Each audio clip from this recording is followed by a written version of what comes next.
जी बिस्मिल्लाहिर्रहमानिर्रहीम। जी बच्चों, आज हमारा है लेक्चर नंबर 2K4 का। ठीक है, कल हमने स्टार्ट किया था और हमने इंट्रोडक्शन पढ़ लिया था और हमने डिस्कस किए थे टाइप्स ऑफ, बच्चों क्या डिस्कस किए थे? Types of businesses. ठीक है, और उसमें हमने पढ़ा कि जो बिजनेसेस होते हैं बच्चों वो कितने फॉर्म्स में होते हैं?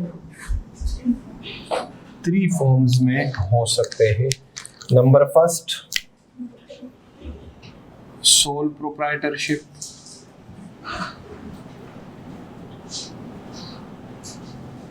ठीक है। Number second, partnership. और नंबर थर्ड, कंपनी। ठीक है, कल हमने पढ़ा कि जनाब जो सोल प्रोप्राइटरशिप है इसके लिए इसके ऑनर्स कितने हो सकते हैं? एक ही ऑनर होगा, सिंगल।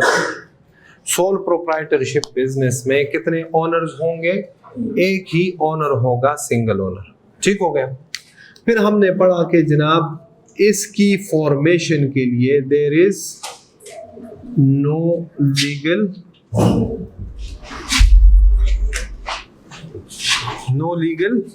रिक्वायरमेंट्स। ठीक है, कोई लीगल रिक्वायरमेंट्स नहीं है कि अगर आप सोल प्रोप्राइटरशिप बिजनेस स्टार्ट करना चाहते हो अभी चले जाओ स्टार्ट कर लो, कोई लीगल रिक्वायरमेंट्स नहीं है। ठीक है, फिर हमने कहा कि जनाब यहाँ पे जो बिजनेस है, business means owner, owner means business, और इसी की वजह से जो बिजनेस की लायबिलिटी है वो किसकी लायबिलिटी? ऑनर की लायबिलिटी।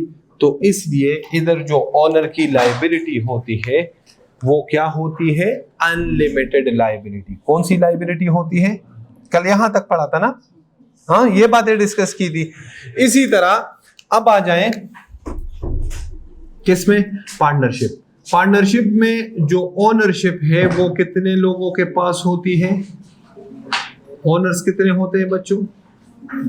मोर देन 1 ओनर्स। नंबर सेकंड, इधर भी there is no legal requirements. ठीक है, जब चाहे जैसे चाहे स्टार्ट कर सकते हैं।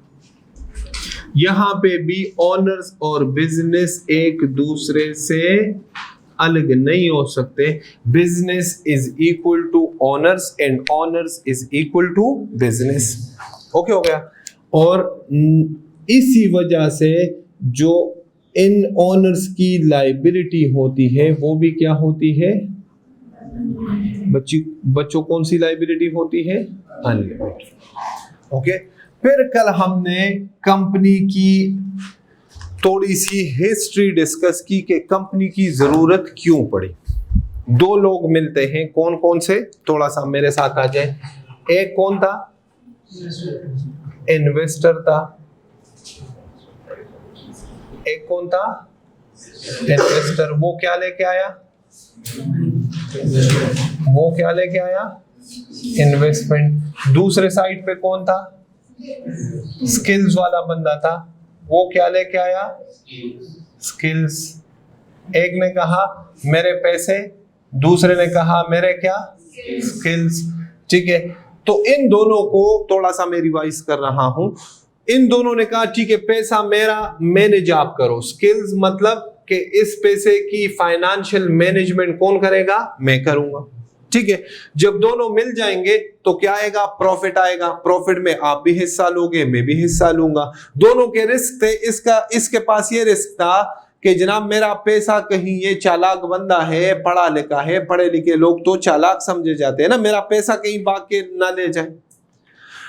स्किल्स वाले को ये था कि यार ऑनर तो ये है, कागजात में तो मालिक ये है, पैसे तो इसके हैं, ये ना हो मैं अपनी मेहनत करूं और मेरी मेहनत जाया हो जाए, जब इसका कारोबार सेटल हो जाए मुझे लात दे के बाहर निकाले, भाई जाओ आपको तो मैं नहीं जानता आप कौन। समझ आ रही है? बिजनेस सेट करना मुश्किल होता है ना, इनिशियल मेहनत, तो दोनों को रिस्क था। तो इन दोनों को लॉ ने ऑप्शन दिया कि जनाब अगर आप दोनों के दिल में एक दूसरे के लिए कोर्ट है, ठीक है, तो आप इस कारोबार को रजिस्टर कराओ एज अ कंपनी।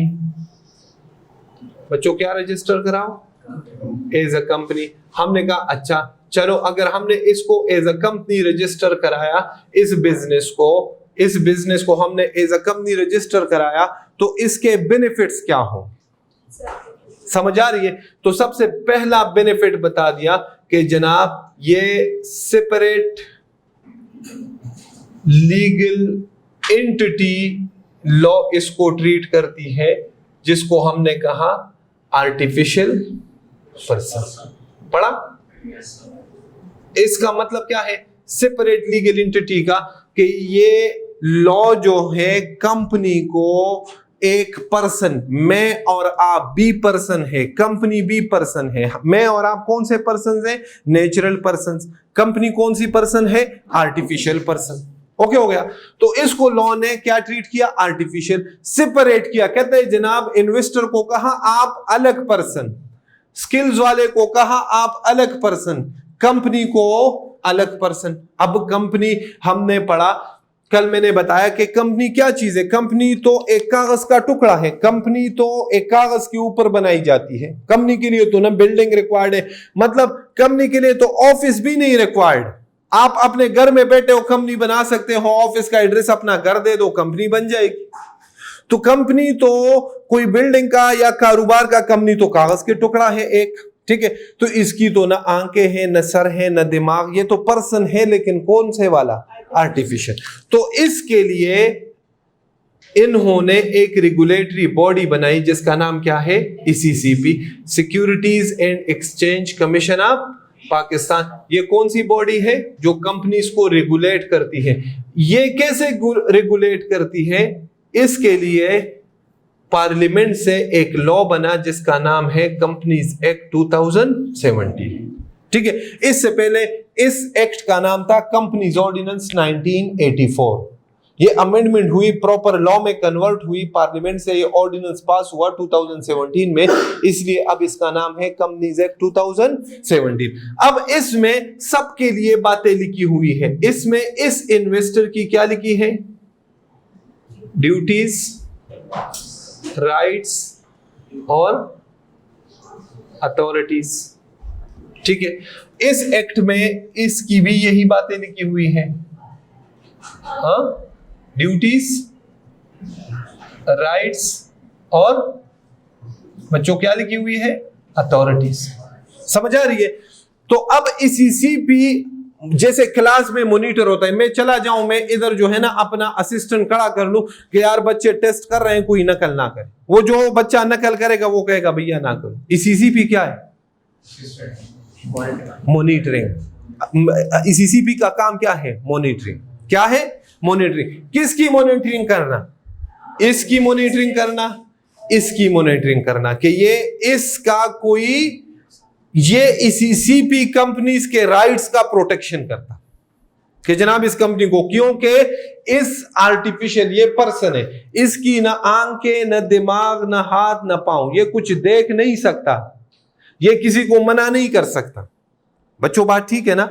तो अब आ जाए यहां पे कि हमने पढ़ा इन दोनों बिजनेसेस के साथ जब हमने कंपेयर करा, तो कंपनी सिंगल ओनर कंपनी भी हो सकती है, हाँ, और more than one owner company भी हो सकती है, ठीक है। दूसरा, इसको बनाने के लिए कंपनीज एक्ट में कुछ लीगल रिक्वायरमेंट्स है, प्रोसीजर्स है, जिसके जरिए ये कंपनी बनेगी। जब तक आपने वो रिक्वायरमेंट्स पूरे ना किए हो, कंपनी नहीं बन सकती। थर्ड, उधर business is equal to owners, यहां पे सेपरेट फ्रॉम ओनर। इसको कंपनी ने क्यों सेपरेट वो मैंने बता दिया। इसको लॉ एक सेपरेट आर्टिफिशियल पर्सन ट्रीट करती है, ठीक है। तो जब सेपरेट आर्टिफिशियल पर्सन ट्रीट करती है, कल वाला एग्जांपल, मेरे एसेट्स मेरे हैं या मेरे वालिद साहब के, मेरे एसेट्स मेरे हैं या मेरे बच्चों के, मेरे, समझ आ रही है।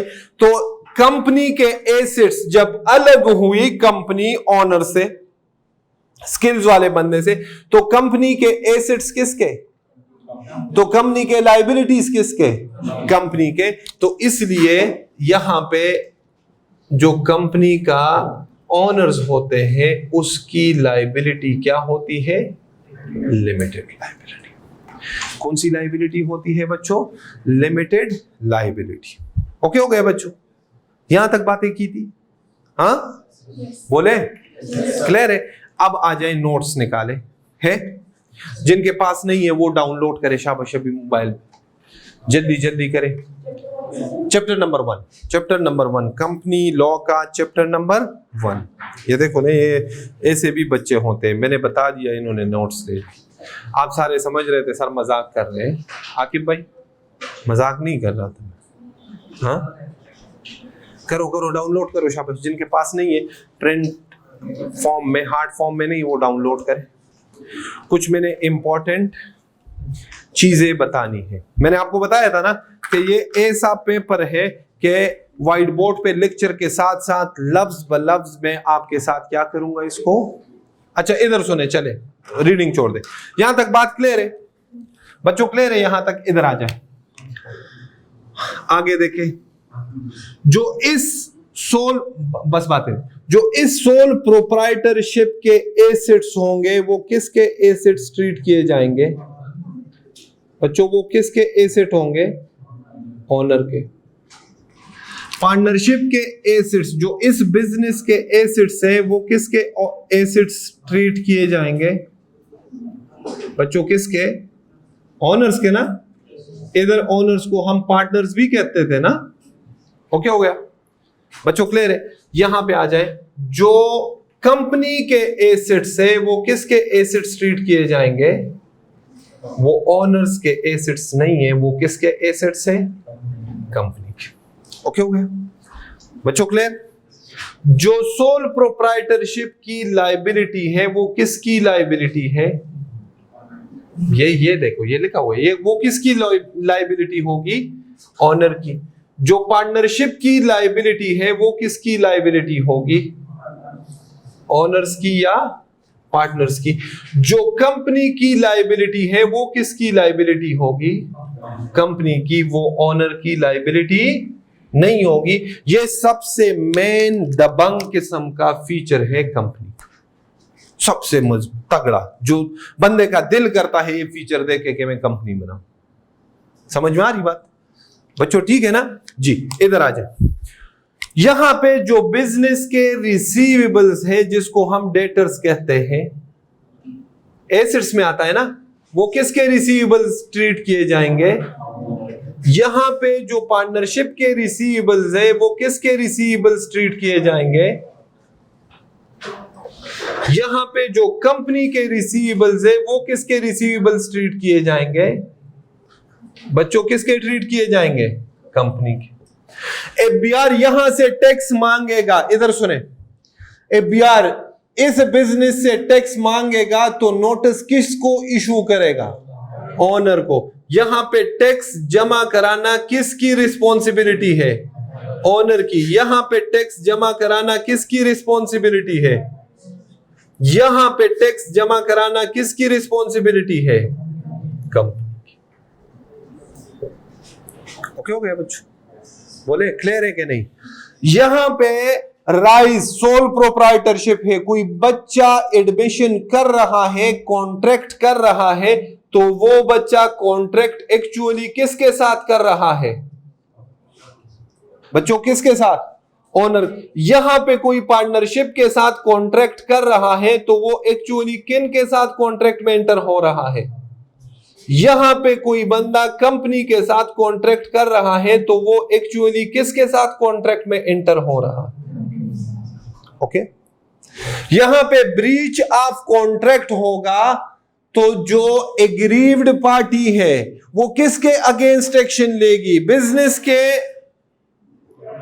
ओनर के अगेंस्ट, बोले ना, ओनर के अगेंस्ट।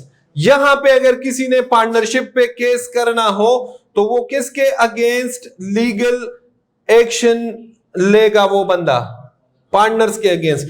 यहां पे लीगल एक्शन किसके अगेंस्ट लिया जाएगा? बात समझ आ गई बच्चों? हाँ कि और एक्सप्लेन कर दो, ठीक है? काफी है, समझ आ गई। अब नोट्स निकाल, बुक डाउनलोड करें या नोट्स निकाले। चैप्टर नंबर 1 पेज नंबर 1 पे आज, पेज नंबर 1।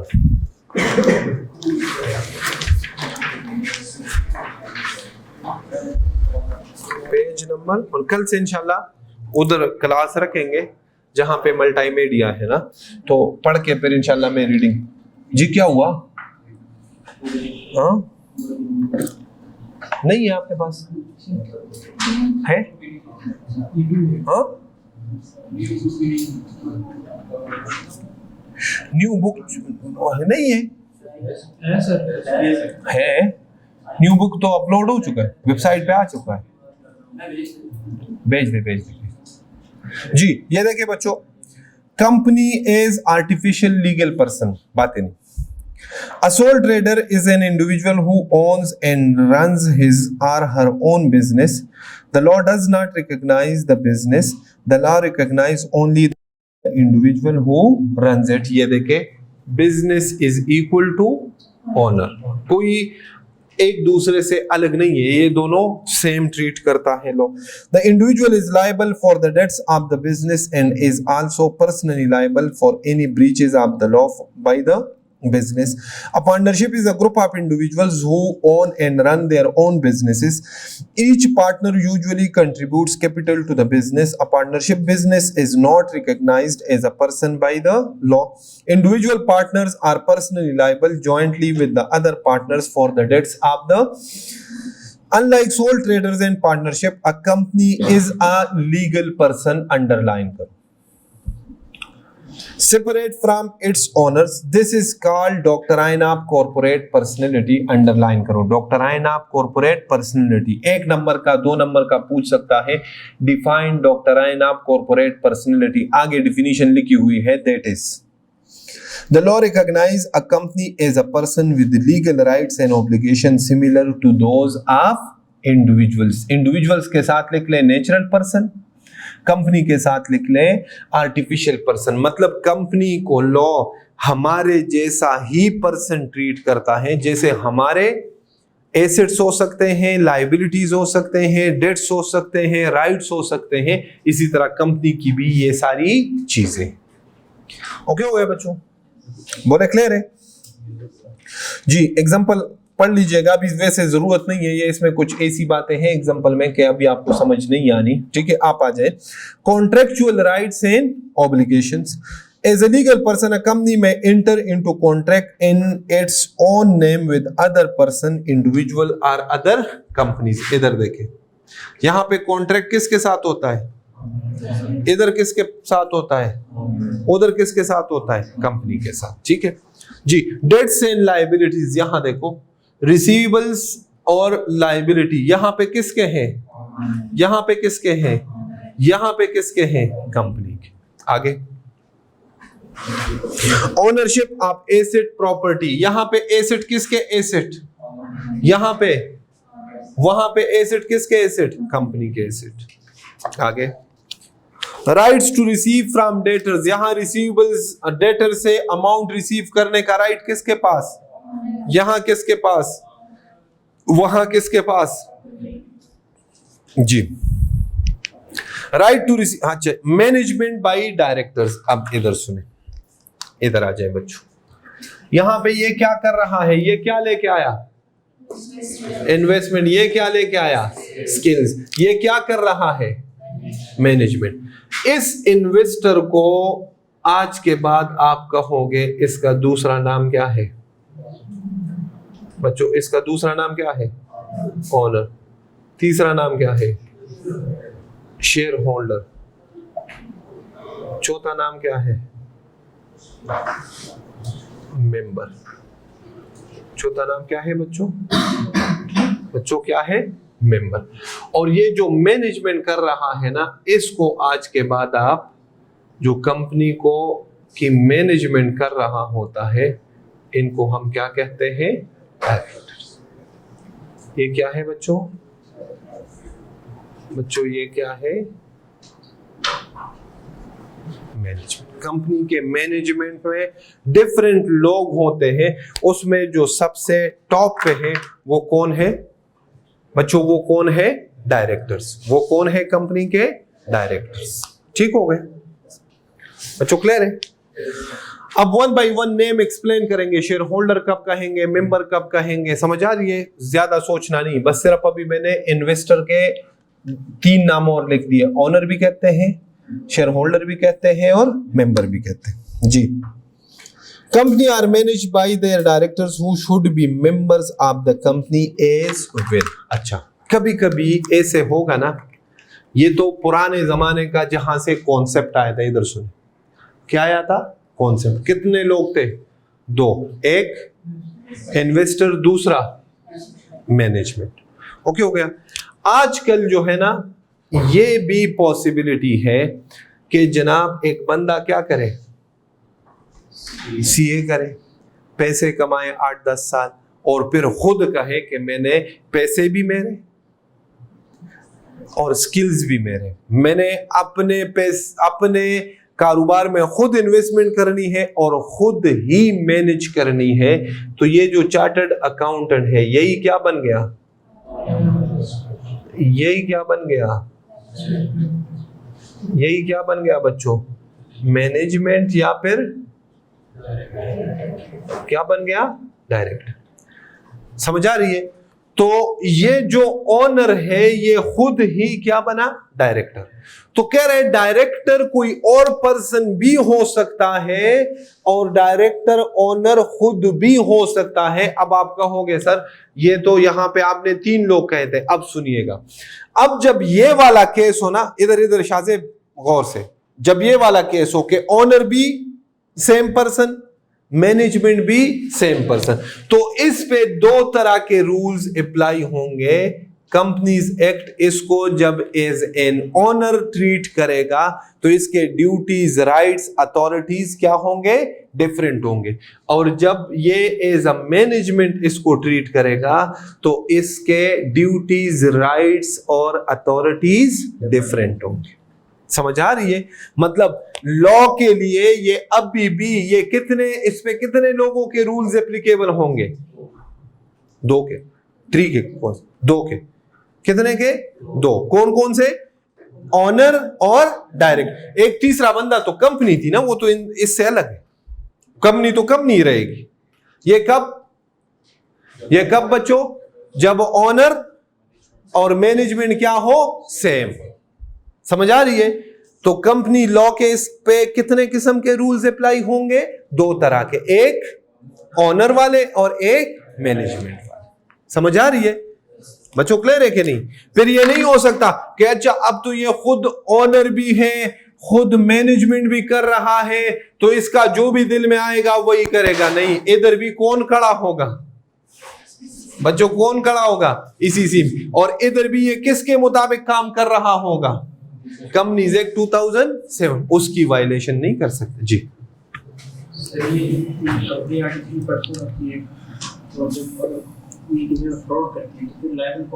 अच्छा, ये फ्रॉड कैसे करेगी? ये तो कागज का टुकड़ा है। मैनेजमेंट तो फ्रॉड किसने किया? कंपनी ने। के मैनेजमेंट, हाँ वो मैनेजमेंट भी है ना। समझ आ रही है? देखो ना, कंपनी फ्रॉड कैसे करेगी? खुद तो नहीं कर सकती, यही लोग करवाएंगे ना। ठीक है, जब तहकीकात होंगी ये चीजें कहेंगे भैया फ्रॉड तो आपने किया है, कंपनी बेचारी तो बेकसूर। समझ आ रही है? हाँ, ये बड़ी कहानियां सुनाऊंगा इंशाल्लाह। अभी आप थोड़ा सा मुझे एक बार ट्रैक पे अपने आप को लाने देना, ट्रैक पे आ जाएं फिर इंशाल्लाह। ये बहुत मजे का सब्जेक्ट है जी, आ जाए। Companies are managed by their directors who should be members of the company as well with a few exception। with a few exception के साथ लिख ले, मतलब नॉन मेंबर्स भी कंपनी के डायरेक्टर हो सकते हैं, नॉन ओनर्स भी कंपनी के, मतलब कोई ऐसा बंदा भी कंपनी का डायरेक्टर हो सकता है जो कंपनी का ओनर नहीं होगा। In small companies, the shareholder and directors may be the same individuals, but in large companies, the directors might hold a small proportion of the shares or even no shares at all. ठीक है, directors के पास बड़ी कंपनियां, बड़े कंपनियों में ऐसे ये हम पढ़ेंगे, हमारा पूरा, इसलिए मैं ज्यादा डिटेल में नहीं जा रहा कि ये कॉन्सेप्ट्स पढ़ेंगे कि कब मेंबर डायरेक्टर बनेगा और कब नॉन मेंबर डायरेक्टर बनेगा। जी, liability to pay tax, a company is personally liable to pay tax on its income, legal obligations. ये भी एक company breaks the law, it is usually the company itself that is liable, although there are circumstances in which its owners or its officers, mainly director, may be personally liable, जैसे fraud का आप बच्चे ने जिक्र किया है। जी, आगे आ जाए, ये नोट कर लिया है? करे नोट करे, शाबाश, किया है? हाँ, किया है कि करना है? हाँ, करे नोट।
जो अगला टॉपिक है हमारा, कॉन्सिक्वेंसेस ऑफ सेपरेट पर्सनैलिटी। उधर देखें, लॉ कंपनी को क्या ट्रीट करता है? Separate legal entity, artificial person. उसकी अब आपको, जब कंपनी को लॉ ट्रीट करती है separate from their ownership, separate from the management, तो उसके कॉन्सिक्वेंसेस क्या है वो आपको बता रहे हैं। अच्छा देखिए, the separate legal personality of companies है सेवरल कॉन्सिक्वेंसेस। नंबर फर्स्ट, ये हमने डिस्कस किया है, मैं इसलिए रीडिंग करा रहा हूं। Limited liability of the owners, इधर लिखा हुआ था, अभी लिखा ना कि इसका पहला कॉन्सिक्वेंस क्या है कि ठीक है, जब कंपनी अलग हो गई तो फिर जो लायबिलिटी, अगर एसेट्स कंपनी के एसेट्स, ओनर्स के नहीं, तो लायबिलिटीज भी फिर किसके लायबिलिटीज? कंपनी के, ओनर्स की नहीं। दूसरा, separation of ownership from control, मतलब ओनर्स और मैनेजमेंट से कंपनी को अलग ट्रीट किया जाएगा। जी अगला, transfer of ownership in perpetual succession, ये समझिए, परपेचुअल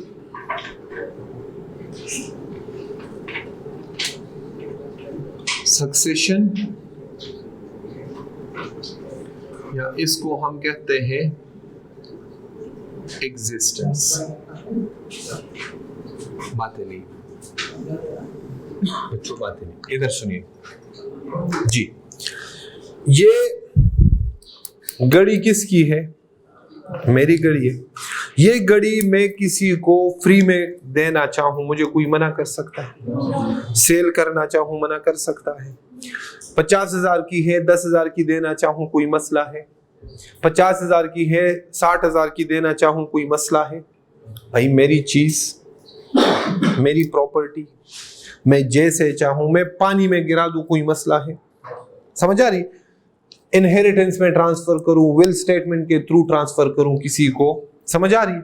मतलब जो मेरी प्रॉपर्टी है, टैक्स में बड़े डिटेल में डिस्पोजल की डिफिनीशन पढ़ी थी, हाँ, ट्रांसफर होना किसी और पार्टी को, ठीक है बच्चों, सही है ना?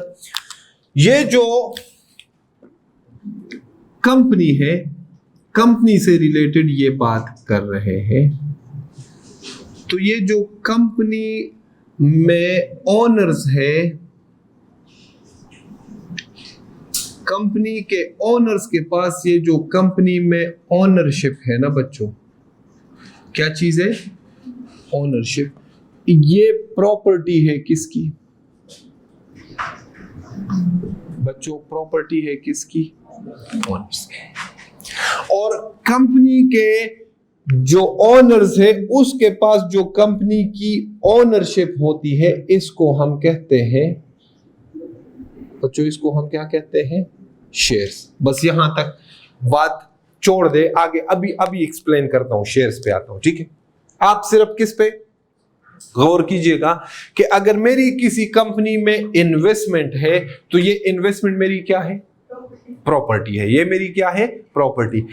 सेम लाइक जो मेरी ये घड़ी प्रॉपर्टी है, सेम लाइक अगर मेरा कोई प्लॉट है, सेम लाइक अगर मेरे पास कोई गाड़ी है, सेम लाइक अगर मेरे पास कोई फर्नीचर है, उसी तरह से बाकी प्रॉपर्टीज की तरह ये मेरी प्रॉपर्टी है। बाकी प्रॉपर्टीज जितने तरीकों से ट्रांसफर हो सकती है, उतने तरीकों से ये ओनरशिप भी मैं ट्रांसफर कर सकता हूं। इस ओनरशिप को मैं सेल भी कर सकता हूं प्रॉफिट पे, इस ओनरशिप को मैं सेल कर सकता हूं लॉस पे, इस ओनरशिप को मैं किसी को गिफ्ट भी कर सकता हूं। इनहेरिटेंस में मेरे मरने के बाद मेरे बच्चों को ट्रांसफर होगी ऑटोमेटिकली, जैसे बाकी प्रॉपर्टी ट्रांसफर होती है, ठीक है? तरीकाकार थोड़ा सा डिफरेंस है। अब देखिए, मैं किसी को गाड़ी सेल करूंगा तो गाड़ी उसके नाम पे ट्रांसफर कराऊंगा, कौन से अथॉरिटी के पास जाऊंगा? एक्साइज डिपार्टमेंट के पास। कहां जाऊंगा? एक्साइज। प्लॉट है मेरे पास, किसी को सेल करूंगा, कौन से डिपार्टमेंट में जाएंगे? पटवारी के पास जाएंगे, या इस्लामाबाद में सीडीए के पास जाएंगे। ओके हो गया? समझ आ रही है ना? तो हर एक प्रॉपर्टी ट्रांसफर करने के लिए अपने कुछ रिक्वायरमेंट्स। ये भी प्रॉपर्टी है, अगर ये सेल करूंगा तो कहां पे जाऊंगा? उधर देखे अथॉरिटी कौन सी है, या प्रोसीजर लिखा हुआ है कंपनीज एक्ट 2017, उसको समझ आ रही है बच्चों? क्लियर है? बोले क्लियर है? अब ये जो मैंने कहा, ये जो प्रॉपर्टी है, इस प्रॉपर्टी का नाम क्या है बच्चों? इस प्रॉपर्टी का नाम क्या है? Share certificate. ये देखिए, राइस कंपनी में मेरी इन्वेस्टमेंट है अब्दुर्रहमान की, तो राइस कंपनी मुझे एक कागज का टुकड़ा दे देगा, उस पे राइस का लोगो होगा, ठीक है, एड्रेस होगा, रजिस्ट्रेशन नंबर होगा, उसमें वो लिख देंगे इन राइटिंग के अब्दुर्रहमान जिसका C9C सनाफी है, उसके हमारे कंपनी में इतने पैसों की इन्वेस्टमेंट है, मतलब इतना % वो हमारे कंपनी में ओनर है, और कंपनी अपना स्टैंप लगा देगी, रिलेवेंट अथॉरिटी साइन कर देगी, वो मुझे दे देगी, ये मेरे पास एविडेंस है कि इस कंपनी में मेरी क्या है? इन्वेस्टमेंट। क्या चीज है? अब मैं अपनी इन्वेस्टमेंट ट्रांसफर करना चाह रहा हूं अब्दुल्ला को, सेल किए, गिफ्ट किए, जैसे भी, ठीक है, तो ये जो मेरे हाथ में है जिस पे मेरी ओनरशिप है, उस चीज को, उस प्रॉपर्टी का नाम क्या है कंपनी में? Share certificate. क्या है? Share certificate. अब्दुल्ला ने मुझे पैसे दिए, ये प्रॉपर्टी मुझे, साकिब आकिब मुझे सुन, मोबाइल रखो, इंपॉर्टेंट डिस्कशन है ये, पहले 2-3 दिन जो है ना बहुत इंपॉर्टेंट बातें, ये आगे आपकी काम आएंगी। अब्दुल्ला मेरे से ये प्रॉपर्टी या परचेज की या मैंने गिफ्ट किए, लेकिन मैं एग्री हूं, मैंने ट्रांसफर, मैं कंपनी में चला जाऊंगा, अब्दुल्ला को भी साथ ले जाऊंगा, जो रिलेवेंट अथॉरिटीज है उनको कहूंगा यार ये जो मेरी ओनरशिप है सारी, या 50% या 20% या 70% जितनी मैंने ट्रांसफर करनी, इसमें इतनी ओनरशिप मेरी जो है वो ट्रांसफर कर दे किसको? अब्दुल्ला। कंपनी एक और शेयर सर्टिफिकेट बना लेगी, उस पर अब्दुल्ला के हक में राइट्स इशू कर देंगे, मुझे कहेंगे यहां साइन करो, मैं साइन कर लूंगा, कंपनी को दे दूंगा, कंपनी अब्दुल्ला के नाम पे शेयर सर्टिफिकेट बना देगी, कंपनी उसी तरह अपना स्टील और ये सब प्रॉपर्टी, ये जो शेयर्स थे ये किसको ट्रांसफर हो गए? अब्दुल्ला। किसको ट्रांसफर हो गए बच्चों? अब्दुल्ला। तरीकाकार समझ में आ गया? हाँ, अब इस ओनरशिप के साथ क्या चीज है? ये तो गाड़ी नहीं है, बंगला नहीं है, प्लॉट नहीं है, गाड़ी नहीं है, AC नहीं है, ये क्या चीज है? तो कागज का एक टुकड़ा है। ये ओनरशिप जो है ना, ये कुछ क्या है बच्चों? बच्चों क्या है? राइट। जैसे कि मेरे कंपनी में इन्वेस्टमेंट है, इधर सुनिएगा, तो उस कंपनी से जो प्रॉफिट आएगा वो राइट किसका है कि वो प्रॉफिट किसको मिलेगा? जिसके पैसे लगे हैं ना भैया। मैंने अपने राइट्स किसको ट्रांसफर कर दिए? ओनरशिप किसको ट्रांसफर कर दिए? अब्दुल्ला को। जब अब्दुल्ला को ट्रांसफर किया, अब इस कंपनी के जो प्रॉफिट्स आएंगे वो किसके पास आएंगे? अब्दुल्ला के पास आएंगे, वो अब अब्दुर्रहमान के पास नहीं आएंगे। ये जो शेयर सर्टिफिकेट्स है, ये जब हम ट्रांसफर करते हैं तो एक्चुअली हम क्या चीज ट्रांसफर करते हैं? ये मैंने एक राइट बता दिया, इसके साथ बहुत और सारे राइट्स लगे हुए हैं, उसका जिक्र मैं नहीं कर रहा, ठीक है, वो आगे जाके उसका जिक्र करूंगा। ये मैंने एक्चुअली क्या ट्रांसफर किया? राइट्स। यहां तक बात क्लियर है? लोग कहता है जनाब अच्छा, ये जो मैंने इतनी कहानी सुनाई नहीं, हमारा टॉपिक था ही नहीं, परपेचुअल सक्सेशन ये नहीं था, वो अब बताने लगा। परपेचुअल सक्सेशन का मतलब क्या है? मैंने आपको पहले दिन कहा था ना कल कि रीडिंग कराऊंगा, इसमें एक एक लफ्ज ऐसा इस्तेमाल हुआ होता है कि बज़ाहिर तो वो एक लफ्ज है, लेकिन उसके बैकग्राउंड में पूरी एक कहानी होती है। अब इधर सुनिएगा। लॉ कहता है जनाब ये प्रॉपर्टी ट्रांसफर हो रही है, कंपनी बनाई अब्दुर्रहमान ने, कंपनी की ओनरशिप अब्दुर्रहमान ने सेल की, अब्दुर्रहमान से आगे 1000 टाइम्स ये प्रॉपर्टी क्या हो गई बच्चों? क्या हो गई? ट्रांसफर। कहते 1 लाख लोगों के आगे ट्रांसफर हो जाए, बेशुमार लोगों के, काउंटेबल भी ना, ट्रांसफर हो जाए। कहता है जनाब इस ट्रांसफर से कंपनी के एग्जिस्टेंस के ऊपर कोई फर्क नहीं पड़ेगा। कंपनी के किस पे बच्चों? एग्जिस्टेंस के ऊपर कोई फर्क नहीं पड़ेगा, सिर्फ ओनरशिप ट्रांसफर होगी, कंपनी फिर भी सेम उसी तरह से एग्जिस्ट कर रही होगी। ये नहीं होगा कि कंपनी बनाई मैंने और मैंने ओनरशिप ट्रांसफर की अब्दुल्ला को, तो जो मैंने कंपनी बनाई वो खत्म हो गई। नहीं, सिर्फ क्या ट्रांसफर, क्या चेंज हो गया? ओनरशिप। कंपनी फिर भी एग्जिस्ट करेगी, परपेचुअल सक्सेशन या परपेचुअल एग्जिस्टेंस। समझ आ रही है? कंपनी के ओनरशिप चेंज होने पे कंपनी के एग्जिस्टेंस पे कोई फर्क नहीं पड़ेगा। क्लियर है बच्चों? बोले ये बात समझ आ गई? इसको कहते हैं परपेचुअल सक्सेशन और परपेचुअल एग्जिस्टेंस। ओके हो गया? आगे क्या है? शेयर कैपिटल है। शेयर कैपिटल है पहला बच्चों, क्या है? Share and members. इधर सुनिएगा बच्चों, ये बेसिक कॉन्सेप्ट्स है। इन्हीं कॉन्सेप्ट्स के ऊपर अभी हमने कंपनी के प्रॉपर जो प्रोविजन है ना वो स्टार्ट ही नहीं किए। वो स्टार्ट होंगे जब कंपनी बनाने का प्रोसीजर हम पढ़ेंगे, ठीक है? अब देखिएगा, शेयर कैपिटल और इट्स मेंबर्स, ठीक हो गए? पढ़ाऊं के बस? ये छोटा सा टॉपिक है, ये थोड़ा सा शेयर कैपिटल का अलग। बच्चों, जब हम कंपनी की रजिस्ट्रेशन कराते हैं, क्या कराते हैं?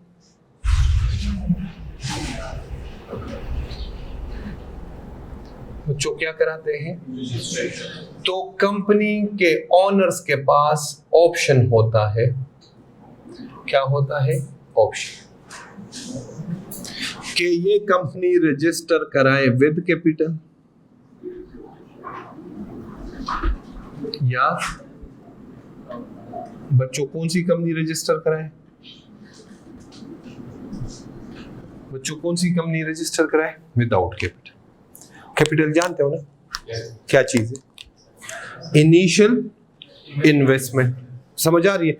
मैं अब्दुर्रहमान कंपनी, तो मुझे सीसीपी ने जो रिक्वायर्ड प्रोसीजर, उसमें सबसे पहले मुझसे पूछा जाएगा कि जनाब आपने कितने पैसों के साथ कंपनी को रजिस्टर, मतलब कंपनी के अकाउंट में कैपिटल कितनी आप लेके आ रहे हो। या मैं कहूँ जीरो कैपिटल, तो इसको हम कहेंगे अच्छा ठीक है, कैपिटल कितना होगा? जीरो। या फिर विद कैपिटल, तो विद कैपिटल जो कैपिटल आएगा जी। आईटीए में पढ़ा, इनिशियल इन्वेस्टमेंट को सोल प्रोप्राइटरशिप में क्या कहते हैं? कैपिटल कहते हैं ना। पार्टनरशिप में क्या कहते हैं? कैपिटल। यहां पे लॉ ने एक रिस्ट्रिक्शन लगा दी कि कंपनी का जो कैपिटल होगा उसको कैपिटल नहीं कहोगे, उसको क्या कहोगे बच्चों? मैंने कहा ये क्यों? कहते हैं बताता। कहते ये सारी चीजें आपने पढ़ी हुई है लेकिन आपने कभी गौर नहीं किया। इधर सुनिएगा बच्चों, इंपॉर्टेंट बात है। हाँ इधर सुनिए, शेयर कैपिटल। मैंने कहा क्यों? कहते जनाब आप इनिशियल इन्वेस्टमेंट कितना लेके आए? मैंने कहा जनाब for example in rupees capital कितना लेके आए? 10 लाख। कितना? 10 लाख। कहते जनाब पाकिस्तान में जो एक शेयर है ना, हर एक कंपनी का, उसकी पार वैल्यू, फेस वैल्यू कहीं सामने आया है अकाउंटिंग में या किसी भी सब्जेक्ट में, टैक्स में? याद है एम्प्लॉय शेयर स्कीम में आता था फेस वैल्यू, पार वैल्यू। में कहता था ये इग्नोर करें। याद आ रहा है? अकाउंटिंग FR1 में भी आया होगा, या अक्सर शेयर कैपिटल के साथ लिखा होगा ₹10 पर शेयर लिखा होता है ना। पाकिस्तान में हर एक शेयर की इनिशियली क्या कॉस्ट होती है? 10 रुपए। तो ये कंपनी जब 10 लाख कैपिटल लेके आएगी ना, तो ये कहेगी कि मेरा कैपिटल इन रुपीस जो है 10 लाख है, और नंबर ऑफ शेयर्स में जो मेरा कैपिटल है वो कितना है? 1 million divided by 10 is equal to मेरे कंपनी के पास कितने शेयर्स है? 1 लाख शेयर्स। कितने शेयर्स है बच्चों? 1 लाख शेयर। ठीक है। अब इस 1 लाख शेयर में 5 दोस्त है। कितने दोस्त है? 5। A, B, C, D और E। इक्वल इन्वेस्टमेंट की, तो इसके पास कितने शेयर्स आए कंपनी के? 20,000 शेयर्स। इसके पास 20,000 शेयर्स, इसके पास 20,000, इसके पास 20,000, इसके पास एक शेयर कितने का? 10। तो 20,000 ज़रबे 10 करो, मतलब हर एक ओनर की इन्वेस्टमेंट कितनी है? 2 लाख रुपए। कितनी है बच्चों?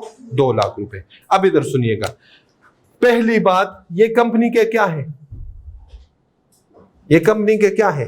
गौर कीजिएगा, इंपॉर्टेंट। ये क्या है? शेयर। ये किसने होल्ड किए हुए हैं? किसके नाम पे? अपने नाम पे। तो इसलिए इसको हम कंपनी का शेयर होल्डर कहते हैं। क्या कहते हैं? Share holder. शेयर होल्डर किसे कहते हैं? ऑनर को। अब पता चला शेयर होल्डर क्यों कहते हैं, क्योंकि इसने कंपनी के क्या होल्ड किए हुए हैं? शेयर्स। इसको इसलिए क्या कहते हैं? Share holder. ओके हो गया। अब देखें, अब आपने ऐसे कंपनी, आपने अकाउंटिंग में ऐसे देखा होगा कि कंपनी का एक शेयर 15 रुपए का बिका और 100 शेयर्स बिके, तो टोटल कंपनी के पास कितने पैसे आए? कहते इसकी एंट्री पास करें, तो एंट्री कैश और बैंक कंपनी का क्या हो गया? डेबिट कितने से? Share capital. क्रेडिट कितने से? 1000 से। क्यों? क्योंकि कैपिटल क्या है? इन्वेस्टमेंट। इन्वेस्टमेंट जब की थी तो एक शेयर की वैल्यू क्या लगाई थी? 10 रुपए। तो शेयर कैपिटल कितना आया? 1000। ये जो ऊपर वाली अमाउंट है ये क्या थी? प्रीमियम। इसको अकाउंटिंग में प्रीमियम कहते हैं।